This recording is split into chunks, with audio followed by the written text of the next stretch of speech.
Hi అండి. నమస్తే. Welcome back to our channel voice of Lakshmi. Erramsetti Sai గారు రచించిన అల్లుడు అనే ఒక చక్కటి కథను వినేద్దామండి. కథ మొదలు పెడదామా? సీతారామయ్య గారింట్లో వీధి వైపు గదిలో ఓ చాకులాంటి కుర్రాడు అద్దెకు దిగాడన్న విషయం ఆ వీధంతా వ్యాపించిపోయింది. ఆ వార్త విని కండువా అయినా భుజాన వేసుకోకుండా నాలుగో ఇంటి శివనాథం పెద్ద పనున్నట్లు ఆ గది ముందు నుంచి అటూ ఇటూ తిరిగి కుర్రాడిని ఎక్స్రే తీసినట్లుగా చూసి తబ్బిబ్బైపోయాడు. అబ్బా, ఏమందం ఏమందం! అచ్చం సినిమా యాక్టర్లా ఉన్నాడనుకో. యమా పర్సనాలిటీ! ఆహాహా, ఓహోహో అన్నాడు పెళ్ళంతో. ఉద్యోగం ఏమిటో ఆరాగా అడిగింది ఆయన భార్యారత్నం.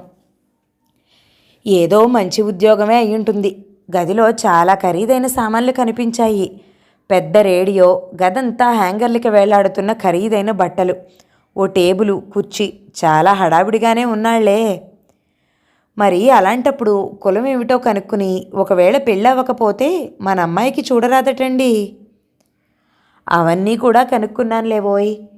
వీధి మొదట్లో ఉన్న కిల్లీ కొట్లో సిగరెట్ కొనేటప్పుడు వాడికి చెప్పాడట, తనదసలు విశాఖపట్నమని, ఇంకా వివాహం కాలేదని. ఇక కులం అంటావు, మన కులం వాళ్ళకి తప్పితే మరొకరికి గది అద్దెకివ్వడుగా సీతారామయ్య. మరింకేం, త్వరగా మాట్లాడండి, లేకపోతే ఆ సీతారామయ్య గాలం వేసేయగలడు వాడి కూతురు కోసం రహస్యంగా అందావిడ. నాకు తెలుసులేవే బాబు, నేను ఆ ప్రయత్నంలోనేగా ఉన్నాను. ఈలోగా మన అమ్మాయికి మంచి చీర అది కట్టి 2-3 సార్లు ఆ కుర్రాడున్న టైంలో సీతారామయ్య ఇంటికి ఏదో వంక మీద పంపించు. అవన్నీ మీరు చెప్పాలటండి మరీను, నవ్వుతూ లోపలికి వెళ్ళిందావిడ. శివనాథం వారపత్రిక తీసి మరోసారి వారఫలాలు చూశాడు. అమ్మాయి నక్షత్రానికి ఖచ్చితంగా రాసి ఉంది, వివాహాది శుభకార్యాలు జరిగే సూచనలున్నాయని. ఈ సంబంధం కుదిరిపోతే నీ దగ్గరకొచ్చి తలనీలాలు సమర్పించుకుంటాను స్వామి అని అర్జెంటుగా ఎదురుగా ఉన్న వెంకటేశ్వర స్వామి పటానికి రహస్యంగా మొక్కేశాడు. ఆ రాత్రి భోజనాలయ్యాక వీధిలోకొచ్చి అటూ ఇటూ పచార్లు చేస్తూ ఓ కన్ను గదివైపే పడేశాడు శివనాథం. ఆ కుర్రాడు గదిలో కూర్చుని రేడియో వింటూ ఏదో పత్రిక చదువుకుంటున్నాడు. కుర్రాడిని చూస్తున్న కొద్దీ ముచ్చట పుట్టుకొస్తోంది శివనాథానికి. తన కూతురు శారదకు సరైన జోడు, చిలకా గోరింకల్లా ఉంటారు. గురువుగారు ఏదో ఆలోచిస్తున్నట్లున్నారు, నవ్వుతూ అన్నాడు ఎదురుంటి లింగమూర్తి భుజాన్న తుండు వేసుకుని వీధిలోకొస్తూ. ఏముంటుంది, భోజనాలైనాయా అడిగాడు శివనాథం. ఇప్పుడే ముగించాం. అది సరే గాని సీతారామయ్య ఇంట్లో ఓ కుర్రాడు అద్దెకి దిగాడు చూసావా? ఎప్పుడు? నాకు తెలీదే. ఏమీ ఎరగనట్టుగా అబద్ధమాడేశాడు శివనాథం. ఎప్పుడో ఏమో నాకు తెలీదు కానీ ఇందాక ఆఫీస్ నుంచి వస్తూ చూశాను. అలాగా, చాలా మామూలుగా మాట్లాడాలని ప్రయత్నిస్తూ అన్నాడు శివనాథం. నాకు అనుమానం ఏమిటంటే సీతారామయ్య ఏ ఉద్దేశమూ లేకుండా ఆ కుర్రాడికి గది అద్దెకివ్వడని. ఏమంటావు? శివనాథం ఆశ్చర్యం నటిస్తూ లింగమూర్తి వంక చూశాడు. ఏమై ఉంటుందంటావు వాడి ప్లాను? ఇంకేముంటుందోయ్, ఎర్రగా బుర్రగా వాడి కూతురు ఈ కుర్రాడి ముందు తిరుగుతూ కనపడితే అమాంతం లవ్ చేసి దమ్మిడి కట్నం లేకుండా చేసుకుంటాడేమోనని. అవునవును, వాడికి అలాంటి ఆలోచనలు చాలా ఉన్నాయి. నీ అనుమానం నిజమే అయ్యుండొచ్చు. నిజమేనేమిటి నా శ్రాద్ధం? నిజమన్నారా? రాసిస్తానలా అని. అయినా నాకు తెలియక అడుగుతాను, వాడికి అదేం బుద్ధోయ్, చుట్టూ పెద్ద మనుషుల ఇళ్ళు పెట్టుకుని మధ్యలో ఈ తందనాలు. ఆ కుర్ర వెధవ గదిలో దిగి ఎంతసేపు అయిందంటావు? మహా అయితే ఒక్కరోజు, అవునా?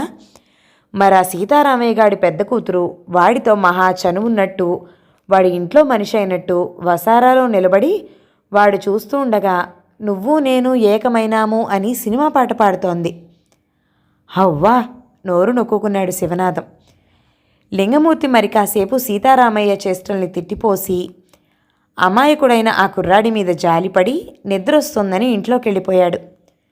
అతనితో మాట్లాడింది చాలా వరకు నిరుపయోగమైన, కొంతవరకు ముఖ్యమైన సమాచారం శివనాథానికి దొరికిపోయింది. సీతారామయ్యే కాకుండా అతని కూతురు స్వయంగా కూడా ఆ కుర్రాడిని వలలో వేసుకోవడానికి ప్రయత్నిస్తుంది. అంతేకాక అంతకంటే ముఖ్యమైన విషయం ఏమిటంటే లింగమూర్తి కన్ను కూడా కుర్రాడి మీద పడింది. ఇక తను వాయువేగంతో పనులు పూర్తి చేసుకోకపోతే ఆ అవకాశం కాస్త వాళ్ళిద్దరిలో ఎవరో ఒకళ్ళు తన్నుకుపోతారు. సీతారామయ్య కూతురు కొంతవరకు నయ్యం. నువ్వు నేను ఏకమయ్యాము అన్న పాటతోనే సరిపుచ్చుకుంటోంది. లింగమూర్తి కూతురైతే ఏకంగా ఆ కుర్రాడితో ఏకమైపోతోంది, రెండో కంటికి తెలియకుండా. ఆ పిల్ల సంగతి ఎవరికి తెలియదని హై స్కూల్లో కొత్తగా చేరిన సైన్స్ టీచర్తో సరుగుడు తోటలోంచి బయటకొస్తూ కనిపించలేదు.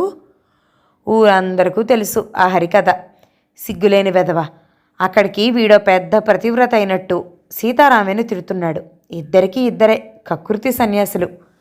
తిట్టుకుంటూ ఇంట్లోకి నడిచాడు శివనాథం.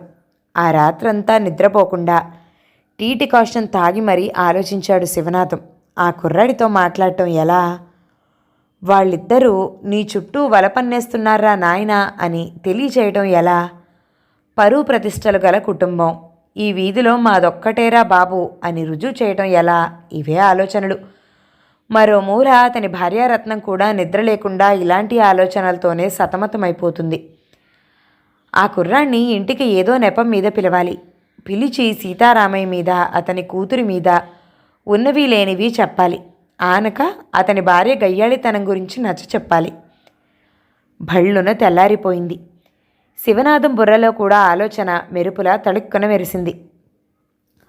ఉదయం 8 అవుతుండగా శివనాథం కూతురు హైమావతి బ్రహ్మాండమైన జపాన్ నైలాన్ ప్రింటెడ్ చీర కట్టుకుని అదే రంగు జాకెట్ వేసుకుని హంసలా నడుస్తూ సీతారామయ్య ఇల్లు చేరుకుంది. వసారాలోనే నుంచుని గదిలోని ఆ కుర్రాడి వంక చూస్తూ నువ్వు నేను ఏకమైనాము అని పాడుతున్న సీతారామయ్య కూతురు వసంత హైమావతిని ఆ అలంకరణలో చూడగానే ముఖం మార్చేసుకుంది. హలో వసంత అంది హైమావతి వసారాలోకి నడిచి తను ఆ గదిలో రేడియో వింటున్న కుర్రాడి వంక క్రీగంట చూస్తూ. లోపలికి పద, ఆ గదిలో మగాళ్ళు అద్దుకున్నారు అంది వసంత ఆమెను ఇంచుమించుగా లోపలికి లాక్కెళుతూ. ఎందుకొచ్చావిప్పుడు అంది ముఖం చిట్లించుకుంటూ. మరేం లేదు, మేమే మీకో చెంచాడు కాఫీ పొడి ఇవ్వాలట, ఇచ్చేసి రమ్మంది మా అమ్మ అంది కర్చీఫ్లో నుండి ఓ చిన్న పొట్లం తీస్తూ. లోపల నుంచి హడావుడిగా అక్కడికి వస్తున్న సీతారామయ్య భార్య ఆ మాటలు వింటూనే మండిపడింది. నేనెవ్వరికీ చెంచాడు కాఫీ పొడి అప్పివ్వలేదు, వెళ్ళు మీ అమ్మతో చెప్పు అంది కరుగ్గా. సరే, కాసేపు వసంత దగ్గరుంటాను, ఇంట్లో ఏమీ తోచటం లేదు అంది అక్కడే కుర్చీలో కూలబడుతూ. వసంత, పోనీ నువ్వే వెళ్ళి కాసేపు వాళ్ళ ఇంట్లో కూర్చుని మాట్లాడుకోకూడదు అంది ఆమె తల్లి.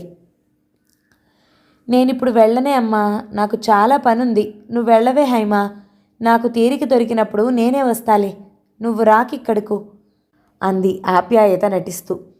తప్పకుండా రాబోయ్, మనం మాట్లాడుకుని చాలా రోజులైంది అంది హైమావతి బయటకు నడవలేక నడుస్తూ. వసంత ఆమెను సాగనంపడానికి గేటు వరకు వచ్చింది. అక్కడ పూలు పూసిన చామంతి మొక్కను చూసే వంకతో నిలబడి ఆ గదిలో కుర్రాడితో చూపులు కలిపి ఈ మొక్క చాలా పూలు పూసిందే అంది హైమావతి. అదెప్పుడు అంతే విసుగ్గా అంది వసంత. వస్తా మళ్ళొస్తా అని సినిమా పాటలా అని వీలైనంత అందంగా నవ్వుతూ ఆ గదివైపు చూసి ఆ కుర్రాడికే కనిపించేటట్లు చేయి ఊపుతూ టాటా అని బయలుదేరింది హైమావతి. వసంత ఉక్రోషంతో రగిలిపోయింది. ఒట్టి బేవర్స్ రకం అనుకుని ముఖమంతా చిరునవ్వు పులుముకుని గేటు దగ్గరే నిలబడి గదిలో కుర్రాడి వంక చూపులు విసురుతూ నువ్వు నేను ఏకమైనాము అంటూ ట్యూన్తో సహా అంటోంది ఉండుండి. 10 అవుతుండగా శివనాథం వీధి చివర కిళ్ళీ కొట్టు దగ్గర నిలబడి ఎప్పుడూ లేంది ఓ మిఠాయి కిళ్ళీ నమలసాగాడు. అతని చూపులు మాత్రం సీతారామయ్య ఇంటి వైపే ఉన్నాయి. సరిగ్గా 10 అయిన తర్వాత ఆ గదిలోంచి కుర్రాడు టిప్టాప్గా ముస్తాబై చేతిలో లెదర్ బ్యాగ్తో బయటికొచ్చాడు. శివనాథం సర్దుకుని నిలబడ్డాడు అటెన్షన్ పొజిషన్లో. అతను సరాసరి కిళ్ళీ కొట్టు దగ్గరకొచ్చి ఓ ప్యాకెట్ గోల్డ్ ఫ్లేక్ అన్నాడు 10 రూపాయల నోటు విసిరేస్తూ. అబ్బో అబ్బో, చాలా డబ్బున్నవాడిలానే ఉన్నాడు అనుకున్నాడు లోపల. కిళ్ళీ కొట్టువాడు ప్యాకెట్ చిల్లర అందించాడు అతనికి. ఓ సిగరెట్ తీసి నోట్లో పెట్టుకుని జేబులో నుంచి లైటర్ తీసి వెలిగించి నెమ్మదిగా ముందుకు నడిచాడు. మీరు సీతారామయ్య గారింట్లో అద్దెకుంటున్నట్లున్నారు అతనితో పాటు అడుగులు వేస్తూ అన్నాడు శివనాథం. అవునండి నమ్రతగా అన్నాడు కుర్రాడు. మరేం లేదు, ఈ వీధిలో కొత్తగా కనిపిస్తుంటేనూ అనుమానం వచ్చింది. నా పేరు శివనాథం, మీ గదికి 4 ఇళ్ళ అవతలే మా ఇల్లు. మీ పేరేమిటన్నారు? చంద్రకాంత్ అన్నాడు అతను ముక్తసరిగా. అలాగా, చాలా సంతోషం. స్వగ్రామం ఏది? విశాఖపట్నం అనుకోండి, కానీ మా వాళ్ళంతా హైదరాబాద్లోనే స్థిరపడిపోయారు. ఇక్కడకు బదిలీ మీద వచ్చారేమిటి? అబ్బే కాదండి, మా కంపెనీ వాళ్ళు ఈ ఊళ్ళో ఒక బ్రాంచీ పెట్టాలనుకున్నారు. అందుకని సర్వే చేయడానికి నన్ను పంపించారన్నమాట. బహుశా ఇక్కడ నేనే మేనేజర్గా ఉండాలి కొంతకాలం పాటు. అబ్బా అనుకున్నాడు శివనాథం. ఏం కంపెనీ అండి మీది? A to Z డీలర్స్ అని. మా కంపెనీ డీల్ చేయని వస్తువు అంటూ లేదనుకోండి. ఉత్తర హిందుస్థానంలో ఇప్పుడు మా కంపెనీయే లీడింగ్లో ఉంది. గుండు సూద దగ్గర నుంచి ట్రాక్టర్ల వరకు అన్ని వస్తువులు డీల్ చేస్తారు. మన ఆంధ్రప్రదేశ్లో కూడా బిజినెస్ విస్తరింప చేయాలని వాళ్ళ ప్రయత్నం. ఇంతకు మీరెక్కడ పనిచేస్తారు? తాలూకా ఆఫీసులో గుమాస్తాగా ఉంటున్నానులేండి. ఏదో ఒక ఉద్యోగం. జీతభత్యాలు సరిగ్గా లేకపోయినా ఉన్న ఊళ్ళో ఉద్యోగం మంచిదని ఉండిపోయాను. అవునవును, అదే మంచిదండి బాబు. నా పరిస్థితి చూడండి. నెలకు 900 సంపాదిస్తున్నాను. ఏమి లాభం? సొంత ఊళ్ళో ఉన్న సుఖం వేరు. అమ్మో, 900? లోపలే గుండెలు బాదుకున్నంత పని చేశాడు శివనాథం. అవునవును అన్నాడు పైకి మాత్రం. ఇద్దరూ మాట్లాడుకుంటూనే మెయిన్ రోడ్ దగ్గరకు వచ్చేశారు. సరే ఉంటాను అన్నాడు చంద్రకాంత్. మంచిదండి, రోజూ కలుసుకుంటూనే ఉంటాం కదా ఇక అన్నాడు శివనాథం నవ్వుతూ. అవునవును అన్నాడు చంద్రకాంత్ కూడా నవ్వుతూ. ఆ మర్నాడు చంద్రకాంత్ బయలుదేరే సమయానికి అదే కిళ్ళీ కొట్టు దగ్గర కలుసుకున్నారు శివనాథం. ఇవాళ ఎటువైపు వెళ్తున్నారేమిటి అడిగాడు శివనాథం నమ్రతగా. ఇంకా డిసైడ్ చేసుకోలేదండి. మార్కెట్ ప్రాంతం సర్వే ఇంకా పూర్తి కాలేదు. అటే వెళ్ళాలనుకుంటున్నాను. మరింకేం, నేను అటే వస్తున్నాను పదండి అన్నాడు శివనాథం. ఇద్దరూ నెమ్మదిగా నడిచి మెయిన్ రోడ్డు మీదకు చేరుకున్నారు. ఖాళీగా వెళుతున్న రిక్షా పిలిచాడు చంద్రకాంత్. కూర్చోండి అన్నాడు శివనాథాన్ని చూస్తూ. బేరం ఆడకుండానే ఆశ్చర్యంగా అడిగాడు శివనాథం. ఎంతో కొంత. కంపెనీ మాకు జీతం కాకుండా ఇలాంటి తిరుగుడు కోసమని రోజుకి 18 రూపాయలు ఇస్తుంది. అబ్బా, లోపలే గుండెలు బాదుకున్నాడు శివనాథం. 900 జీతం కాక ఇంకా రోజుకి 18 రూపాయలా? బాబోయ్, ఎంత సంపాదన, ఎంత సంపాదన! రిక్షా నెమ్మదిగానే పోతుంది. చూడండి, మిమ్మల్ని చూస్తుంటే ఏం చేతో ఆప్తుల్ని చూసినట్లుంటుంది. పాపం అందరికీ దూరంగా ఆ పాడు హోటల్ కూడు తింటూ ఎలా ఉంటున్నారో ఏమో. మీకేమీ అభ్యంతరం లేకపోతే రాత్రికి మా ఇంటికి భోజనానికి రండి. ఎందుకండి మీకు శ్రమ? నవ్వుతూ అన్నాడతను. ఆహాహా, అలా అనకండి. చెప్పాను కదా, ఒక్కొక్క మనిషిని చూస్తే అలా అభిమానం కలుగుతుంది. మాది చాలా పెద్ద వంశంలేండి. ఎంతో పేరు ప్రఖ్యాతలున్నాయి. అసలు మాకు సరిపడేవాళ్ళు మా వీధిలోనే ఎవరూ లేరు. అయినా కానీ అంతకంటే మంచి ప్రాంతం దొరక్క అక్కడ ఉండిపోయాం. మీ ఇష్టం, మీరంతగా పట్టుబడుతుంటే కాదనలేను. కానీ ఓ చిన్న రిక్వెస్ట్. నా కోసం స్పెషల్గా ఏమీ చేయకండి. మీతో పాటు నేనును. నన్ను ఓ చుట్టంలా కాకుండా మీ ఇంట్లో ఒకటిగా చూడండి. అంతే నేను కోరుకునేది. అమ్మమ్మ, ఎంత మాట! మిమ్మల్ని బయటవారిలా ఎలా చూస్తామో అలా అనుకుంటే అసలు మీ దగ్గరికే రాను. మార్కెట్లో ఆగింది రిక్షా. తను ముందుగా దిగి డబ్బులు ఇచ్చేశాడు చంద్రకాంత్. అరెరే, మీరెందుకు ఇస్తున్నారు? నేనిచ్చేవాణ్ణి కదా అన్నాడు ఇబ్బంది పడిపోయినట్లు నటిస్తూ. పర్వాలేదులేండి, ఎవరిస్తే ఏముంది మనలో మనకి. అవునవును, అది నిజమేననుకోండి. మరి నేను సెలవు తీసుకోనా? సాయంత్రం 7 గంటలకల్లా మా ఇంటికి రాగలరా? ఓ, వస్తాను. మరో చిన్న విషయం అంటూ అతని చెవి దగ్గరగా జరిగాడు శివనాథం. ఏమిటి? మీరిలా మా ఇంటికి భోజనానికి వస్తున్న సంగతి సీతారామయ్యకి ఏమాత్రం తెలియనికండి. వాడసలే వట్టి బేవార్స్ రకం. ఏవో లేనిపోనివి వాగుతాడు. అలాగే నవ్వుతూ అన్నాడతను. శివనాథం సరాసరి ఆఫీస్కి వెళ్ళి ఆ రోజు క్యాజువల్ లీవ్ పెట్టేసి ఇంటికి చేరుకున్నాడు. ఏమిటి ఇప్పుడే వచ్చేశారు? అంది ఆయన భార్య. ఏముంది, మన పంట పండబోతుంది. ఆ కుర్రాడు సాయంత్రం మన ఇంటికి భోజనానికి రావడానికి ఒప్పుకున్నాడు. నిజంగానేనా? 100 పాళ్ళును. మనమంటే ఏమనుకున్నావే? నువ్వు మాత్రం ఓ పని చెయ్యి. అమ్మాయిని కొంచెం బాగా అలంకరించి మా ఇద్దరికీ అన్నం వడ్డించడానికి వినియోగించు. తెలిసిందా? నువ్వు కూడా అతివాగుడు వాక్కుండా జాగ్రత్తగా ఒళ్ళు దగ్గరుంచుకుని మాట్లాడు. అవును, మాట్లాడడం ఇక ఇప్పుడు నేర్చుకోవాలి నేను, కోపంగా అందామె. అబ్బబ్బా, అది కాదే, అలా కోప్పడకు. మరి అబ్బాయి కొంచెం మితభాషలాగా ఉన్నాడు, అందుకనే నీకింత గట్టిగా నొక్కి చెప్తా, సర్ది చెప్పుకున్నాడు శివనాథం. సాయంత్రం 6 వంట పూర్తయింది. 4 రకాల స్వీట్లు హాట్లు తయారయ్యాయి. శివనాథం 6:30 నుంచే వీధిలో నుంచుని ఎదురు చూడసాగాడు. శివనాథం కూతురు హైమావతి ఝామ్ అని అలంకరించుకుని ఇంకా ఏవేవో చూసుకుంటూ అద్దం ముందు కూర్చుంది. 7 గంటలకు లింగమూర్తి శివనాథం ఇంటివైపు వచ్చాడు. శివనాథానికి ఒళ్ళు మండిపోయింది. ఈ వెధవ ఈ సమయానికే తగలబడాలా? ఆ కుర్రాడు భోజనానికి వచ్చే సమయం అయిందో పక్క. ఈ సంగతి వీడికి తెలిసిందంటే ఊరంతా మారుమోగించేస్తాడు అనుకున్నాడు. ఏమిటి శివనాథం గారు, ఎవరికోసమో ఎదురు చూస్తున్నట్టున్నారు? ఏముంది, తలనొప్పిగా ఉంటేను కాసేపు అలా తిరిగి ఇంట్లోకి వెళ్తున్నాను, ఇక వెళతాను. అబ్బా అమ్మా, తలనొప్పి చంపేస్తుంది అంటూ ఇంట్లోకి నడవబోయాడు. అరే, నా దగ్గర హోమియోపతి మందుంది, తెమ్మంటారా అడిగాడు లింగమూర్తి. అబ్బే, ఏమీ అవసరం లేదు, కాసేపు నిద్రపోయి లేస్తే అదే సర్దుకుంటుంది, వస్తాను అంటూ లోనికి నడిచాడతను. శివనాథం ప్రవర్తన ఎంచేతో లింగమూర్తికి అనుమానం కలిగించింది. అందుకని ఓ కన్ను శివనాథం ఇంటి వైపే పడేసి వీధిలో కాపలా మొదలెట్టాడు.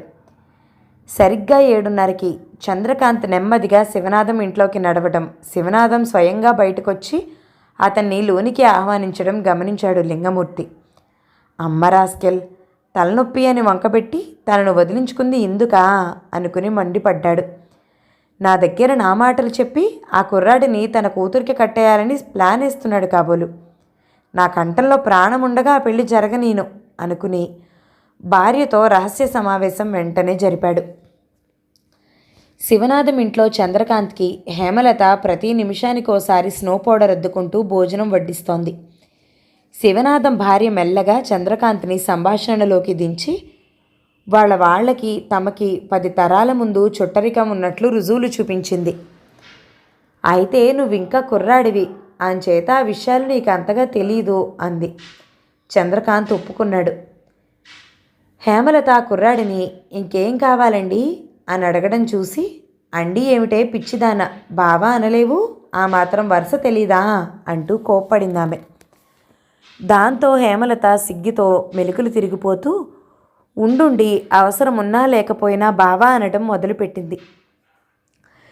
ఇది జరిగిన 2-3 రోజులకు చంద్రకాంత్ లింగమూర్తి ఇంట్లో భోజనానికి వెళ్ళడం సీతారామయ్య కంటపడింది. ఇది ఆయన ఏమాత్రం సహించలేకపోయాడు. మర్నాడే చంద్రకాంత్ని కలుసుకుని, చూడలుడు, మీ అత్తయ్య ఒకటే గొడవ చేస్తుంది, నువ్వలా అడ్డమైన చోట తిని ఆరోగ్యం చెడగొట్టుకుంటున్నావట, అందుకని ఇవాళ నుంచి మా ఇంట్లోనే భోజనం వగైరాలన్నీ చేయమని చెప్పింది. అంచేత నువ్విక బయటెక్కడా తినకు, ఎంత ఆలస్యమైనా సరే తిన్నగా ఇంటికి వచ్చేసాయి అన్నాడు. ఎందుకంటే మీకు శ్రమ అన్నాడు చంద్రకాంత్. తలుపు వెనక నుంచి సీతారామయ్య భార్య గొంతు కంగును మోగింది. శ్రమేమిటి నాయనా, అయిన వాళ్ళకి ఆ మాత్రం చేసుకోలేమేమిటి, అయినా నువ్వేమైనా బయటవాడివా ఏమన్నానా? 3 నెలలు గడిచిపోయాయి. ఈలోగా చంద్రకాంత్ కంపెనీ వాళ్ళు సమయానికి అతని జీతం పంపలేకపోవడం వల్ల సీతారామయ్య, లింగమూర్తి, శివనాథం తలో 500 ఒకరికి తెలియకుండా ఒకరు అతనికి అప్పు కూడా ఇచ్చారు. చెక్కు రాగానే మీ డబ్బు మీకు ఇచ్చేస్తాను అన్నాడు చంద్రకాంత్. భలే వాడివేలే, పెద్ద మునిగిపోయిందేమిటి ఇందులో అంటూ కోప్పడ్డారు వాళ్ళు. మరికొన్ని రోజులు గడిచినా చెక్కు రాకపోయేసరికి మా కంపెనీకి వెళ్ళి చెక్కు తెచ్చుకుంటానని చెప్పి ఉత్తర దేశం ప్రయాణమయ్యాడు చంద్రకాంత్. దారి ఖర్చులకని అందరూ తలో 200 మళ్ళీ అప్పుగా ఇచ్చారతనికి. మీ రుణం పెరిగిపోతుందే, కంపెనీలో క్యాష్ తీసుకోగానే టెలిగ్రామ్ మనీ ఆర్డర్ ద్వారా మీ డబ్బు మీకు పంపించేస్తాను అన్నాడు బయలుదేరే ముందు.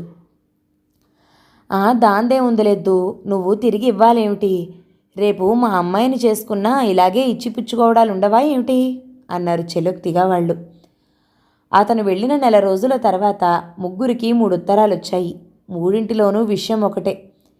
శివనాథం గారు, లింగమూర్తి గారు, సీతారామయ్య గారు, మీ ముగ్గురి ఆదరణ నేను మర్చిపోలేను. నన్ను మీ ఇంట్లో ఒకడిగా చూసుకున్నారు. మీకు ఎప్పటికీ కృతజ్ఞుణ్ణి. నాలాంటి వారిని చూడటం బహుశా మీకు కొత్త అనుకుంటాను. కానీ మీలాంటి ఆడపిల్లల తండ్రుల్ని నేను చాలామందిని చూశాను. ఇంచుమించుగా వాళ్ళందరినీ వాళ్ళ బలహీనతని కనిపెట్టి మోసం చేశాను. అలా మోసం చేయడం తప్పని నాకు తెలుసు. కానీ ఏం చేయను? నిరుద్యోగం, తినడానికి తిండి లేని పరిస్థితి. ఈ పద్ధతిలో నాకు మంచి భోజనము, గౌరవము, డబ్బు దక్కడమే కాకుండా అందమైన ఆడపిల్లలు బావా అంటూ ప్రేమగా పిలుస్తున్నారు. అంచేత గడిచిన నాళ్ళు ఇలాగే పొట్ట నింపుకోదలుచుకున్నాను. ప్రస్తుతం మరో చోట మీలాంటి ఆడపిల్లల తండ్రి దగ్గరే ఉంటున్నాను. పోలీస్ రిపోర్ట్ ఇవ్వకండి. అందుమూలాన ఎక్కువ నష్టం కలిగేది మీ అమ్మాయిలకే. మీరందరికీ మరోసారి కృతజ్ఞతలు అర్పిస్తూ మీ అల్లుడు చంద్రకాంత్. ఉత్తరం చదివి మండిపడుతూ ఆ కుర్రాడి గది తలుపులు పగలగొట్టి చూశాడు సీతారామయ్య. గదంతా ఖాళీ. కథ సమాప్తం. ఈ కథ కనుక మీకు నచ్చినట్లయితే లైక్ చేయండి, షేర్ చేయండి, మంచి కామెంట్ చేయండి. మన ఛానల్ని తప్పకుండా సబ్స్క్రైబ్ చేయండి. Thank you so much for watching. నమస్తే.